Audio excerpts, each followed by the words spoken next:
Hello, how are you? To be honest, I'm trying to smile for this, but I don't think I'm going to be able to smile through this video because it's pretty much a public service announcement. And I just want to tell you about my experience that is leading my heart to do this public service announcement that I never thought I'd be making. My name is Christy. And yesterday, I had my soon-to-be ex-husband call the cops on me after he threatened me and antagonized me and bullied me for 2 weeks about doing it for no reason. And every time I would ask him, well, why would you call the cops and get me put in a straitjacket and locked up away from my son for days, right? And he couldn't give me a reason, and he's saying I'm a good mother.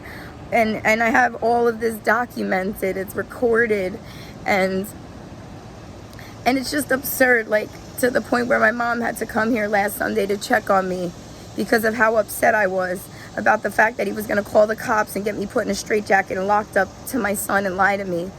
So, when you're about to divorce someone, but you're still cohabitating and they lose control of you, they start to resort to really, treacherous, insidious, calculated, horrific things that have nothing to do with love. Because if you have love, you would think of your child and how your child, who's never been apart from his mother one day or one night since he's been born, and he's almost 3, after being in the hospital on bed rest for 3 months, just to have him because my water broke at 22 weeks. And I drank 12 pitchers of water a day like it was a job. And I took care of my son and all the needs he had his first year, multiple surgeries.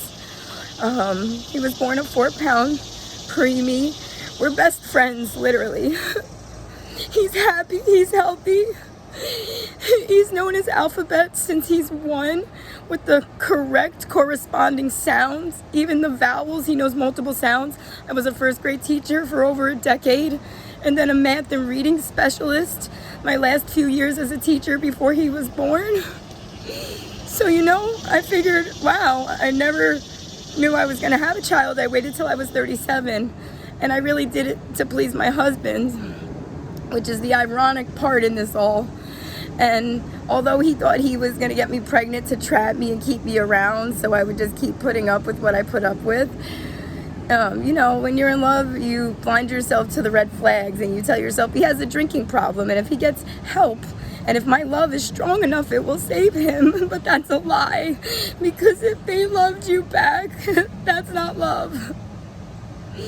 That's not love. And the more I tried to love him, the more he pushed me away, to the point where he, even after 11 years of never putting his hands on me, choked me up against the refrigerator in front of my child, in front of my 1-year-old child. So I was stunned. January 22nd, 2020, he wrapped his hands around my neck in a drunken rage and choked me up against the refrigerator in front of my baby. I was petrified, but I loved him. So I called his mom. I called his sister. His mom came right away. He had black eyes. She was so scared. She was crying and begging him to leave. And I was scared, and I'm clenching my baby. And I actually called the cops that night. And then I get so scared because I love him, and I think about the effects that it would have. And maybe it was just one time. Maybe it was just one time. Well, guess what?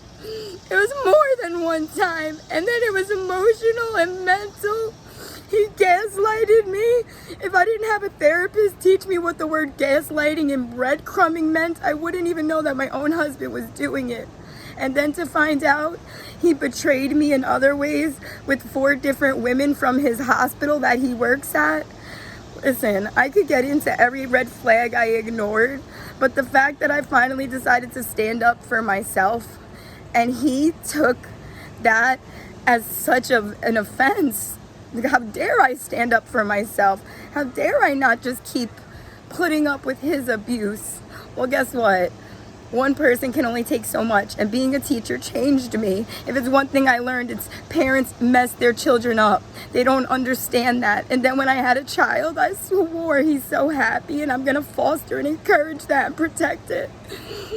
No, he fought his way into this world with me. We did it together by the grace of God and the faith in my heart. Literally, I'm holding Jesus and a ton of crystals, by the way.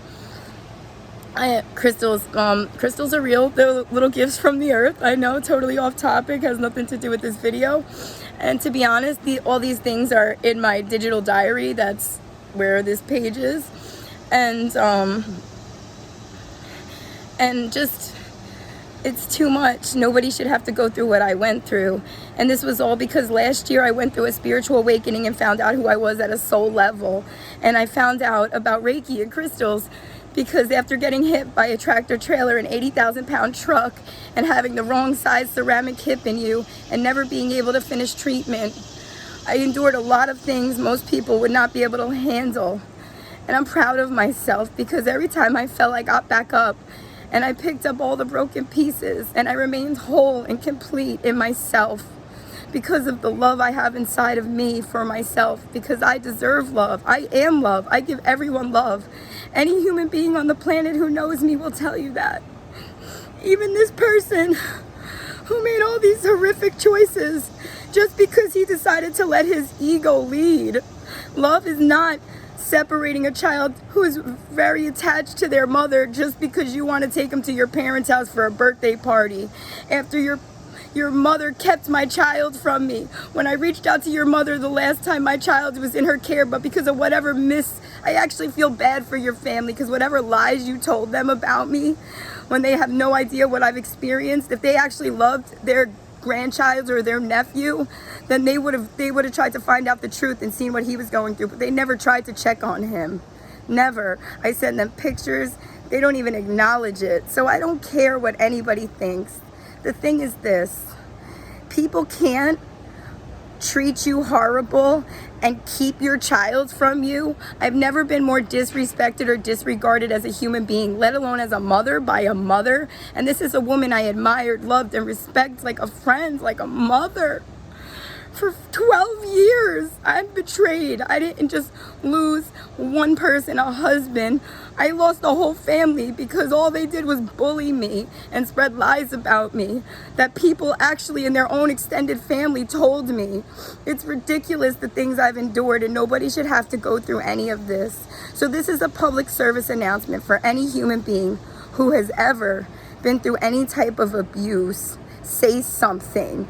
Say something. Do not suffer in silence, because the next thing you know, the cops will be at your house for giving you a psych evaluation just because you don't want to be with someone anymore, and they're losing control and they can't handle it in their small minds. So they just want to make you look crazy. But of course, if you're a child of God like I am, and you're a good human being who has a healthy, beautiful child who's intelligent and knows dinosaurs and his numbers up to 100 already at 2.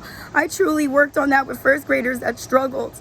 So I know the type of mother I am, and I don't need, my son shouldn't have had to have been put through that for 4 hours yesterday in front of the neighborhood. And then the best part was, while he was in his father's care, I came in and he had a rash again because his father barely changed a poopy diaper and still left him in some. And I even have pictures of the way he threw it in the sink, like just horrific. Like, he treats me horrific. I'm nobody's doormat. And because I decided to stop being one, because I loved someone who had a problem, please don't tell yourself that story. Of course, to make a long story short, and if you really want to hear all the juicy details, just keep staying tuned with the digital diary. It's pretty insane. Anyway, don't suffer in silence. Don't ignore the red flags. Don't tell yourself they just have a drinking problem or a drug problem or whatever fucking addiction it is. They're abusive in any way, shape, or form if they manipulate you. If they give you a little bit of love one day and then they pick on you for 4 days, that's not love. That's not love. Don't ignore the red flags. And if somebody is that black-hearted and evil and treacherous that they'll let their ego lead and not think of their child one step of the way, because love would have never called to have their mom taken away from a child for absolutely no reason. That's of course why they left. The cops were laughing and giggling with me at the end. That was the irony. But who knows what he told them? And he does stuff like that every single time I have to do work, because I'm an entrepreneur working at home from home right now so I can get out of here. And he is truly trying to stop me every chance he gets, because he's upset because I can get paid $300 for a Reiki session, and it makes him lose his mind now because he got me to quit my job so I could be a stay-at-home mom after being a teacher for 14 years. And I'm sitting here thinking, oh, that's great, I could take care of my son who needs me because he has a lot of medical issues, right? Don't put yourself in that position, ladies. Or men. Don't. Because I know women are just as treacherous and disgusting as men. Why? Because I have 3 brothers and I've seen a lot of treachery in my life. Let's just say that. And also I can read people like a book.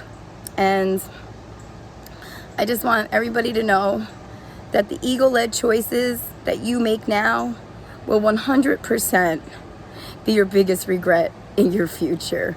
So when you don't lead with love, just watch how the natural laws of karma come to right the wrongs that have been done. That's why I get to walk away peacefully, and only God knows what's going to happen to him. Right? I just wanted to show you this heart tree that I was trying to capture, but I was a little emotional. It's my favorite. Whoever's reading this, I'm sending you love, healing, loving energy from my Reiki healer heart. With all my crystals in my left hand to receive, I'm going to put them in my right hand as soon as I put this phone down, and send you all as a collective that energy. Namaste.